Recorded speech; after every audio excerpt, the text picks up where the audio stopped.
ওয়াজিয়া ইয়াউমাইযিন বিজাহান্নাম ইয়াউমাইযি ইয়াতাযাক্কারুল ইনসানু ওয়া আন্না লাহু যিকরা ইয়াকুলু ইয়া লাইতানি কদ্দামতু লিহায়াতি ফায়াউমাইযিন লা ইউআযযিবু আযাবাহু আহাদ ওয়া লা ইউসিকু ওয়াসাকাহু আহাদ।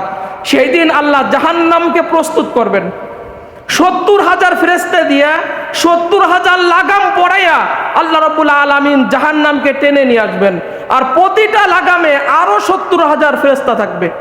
মানুষ ওই জাহান্নাম দেখে ভয়ে কাঁপতে থাকবে আর আফসোস করতে থাকবে, হায়রে আজকে সম্পদ অর্জন করতে যে আমি যদি নামাজ পড়তাম তাহলে আজকে জাহান্নাম থেকে বেঁচে যেতাম, আমি যদি রোজা রাখতাম জাহান্নাম থেকে বেঁচে যেতাম, আমি যদি দান সদকা করতাম জাহান্নাম থেকে বেঁচে যেতাম, আমি যদি ইসলামের ভালো ভালো কাজগুলো করতাম জাহান্নাম থেকে বেঁচে যেতাম। কিন্তু আল্লাহ রাব্বুল আলামিন বলেন সেই দিন হাজার স্মরণ করলেও ওই জাহান্নাম থেকে বাঁচা, সবাই বলেন বাঁচা যাবে না।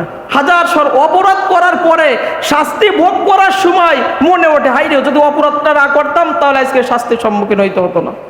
শিখো, তখন হাজার আফসোস করলে কাজ হবে না। আল্লাহ রাব্বুল আলামিন বলেন আমার মতো সেদিন শাস্তিকারী আর কেউ হবে না, আমি হব সর্বোত্তম শাস্তিদাতা। আমার ধরার মতো সেদিন আর কারো ধরা হবে না, আমি হব সর্বশ্রেষ্ঠ ধরাকারী। এই মানুষদেরকে সেদিন ধরব। অতএব আল্লাহ রাব্বুল আলামিন তখন ওই জাহান্নামকে বলবেন, জাহান্নাম ইয়াউমা নাকুলু লিজাহান্নামা হালিম তালাতি ওয়া তাকুলু হাল মিন মাজিদ। ও জাহান্নাম, আমার যত অপরাধী বান্দা আছে সব তোমার মধ্যে নিক্ষেপ করলাম, ছেড়ে দিলাম, তোমার পেট ভরছে। জাহান্নাম বলবে হাল মিন মাজিদ, আরো আছে কি অপরাধী? আল্লাহ আরো অপরাধীদেরকে দিয়ে দিবেন। অপরাধীদের দেওয়ার পরে জাহান্নাম হুঙ্কার মারবে আর বলবে আল্লাহ হাল মিন মাজিদ, অপরাধী আর আছে আপনি দিয়ে দেন, কত বেনামাজি আছে আমার মধ্যে দিয়ে দেন। জাহান্নাম এই কথা বলবে, কোরআনের কথা, সূরা কফের কথা, আরো দেন। আল্লাহ দিবেন, এক পর্যায়ে দিতে সব শেষ হয়ে যাবে, তারপর জাহান্নাম চাবে। তখন আল্লাহ রাব্বুল আলামিন নিজের কুদরতি পা জাহান্নামের মধ্যে দিয়ে দিবেন, তখন জাহান্নাম শান্ত হবে, নতুবা জাহান্নাম শান্ত হবে না, সবাইকে ধরার জন্য ওত পেতে থাকবে। আর এই জাহান্নামের মধ্যে সর্বনিম্ন যে ব্যক্তিকে শাস্তি দেওয়া হবে আপনারা সবাই শুনছেন, আগুনের জুতা পরাই দেওয়া হবে।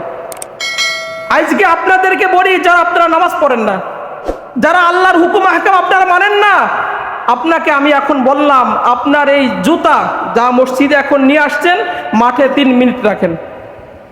এই রোদের মধ্যে 3 মিনিট রেখে আপনি ওই গরম জুতায় দেখেন পায়ে দিয়ে রাখতে পারেন কিনা।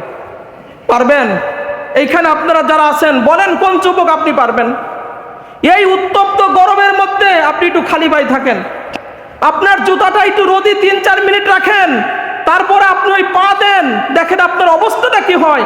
তাহলে আল্লাহ রাব্বুল আলামিন বেনামাজিদেরকে যখন জাহান্নামের আগুনের জুতা আপনাকে জাহান্নামের মধ্যে পরিয়ে দিবেন, আপনার অবস্থাটা কি হবে। এরপরে নবীজি বলেন জাহান্নাম থেকে রব্বুল আলামিন একটা মাথা বের করবেন, সেই মাথা 2টো চোখ থাকবে, সে দেখতে পাবে, মাথায় কান থাকবে 2টা, সে শুনতে পাবে, মাথায় একটা জিহ্বা থাকবে, কথা বলতে পারবে। তখন ওই মাথাটা বলবে আল্লাহ রাব্বুল আলামিনের বিধান যারা মানত না, আল্লাহর সাথে যারা শরীক করত, ওদেরকে ধরে ধরে আমি এই জাহান্নামের মধ্যে নিক্ষেপ করব।